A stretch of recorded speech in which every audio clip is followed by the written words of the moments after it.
36।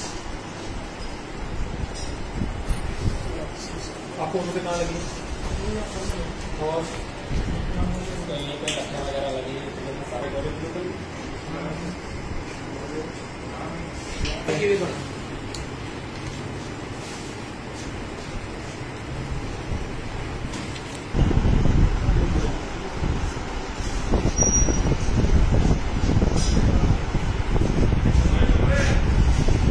मैं बैठा हुआ था, ये आया नादुर पठान नशे में था और ये बोले तू मेरे भाई से उसे भतीजे से ट्यूशनगिरी कर रहा है। नशे में आके मेरे को इसने पहले चमाड़ मारी तो फिर जाके उनको लेके आया, जाके खंजर हाथ में था, फिर तीन बलोच ने पिस्टल था उसके हाथ में, उसने वार किया, इसने खंजर चलाया और उन्होंने मुझे बहुत मारा।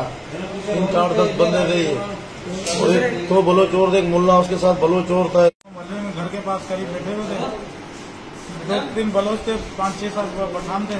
ये आए, आके एक के पास खंजर था, एक के पास पिस्टल था, दूसरे के पास मुख्तलिफ किस्म के डंडे वगैरह थे। आके हम पे हमला किया, मुझे भी मारा, मुझे बट मारा यहाँ पिस्टल का, भाई को खंजर मारा, हमें मार के जख्मी करके भागे वो यहाँ से।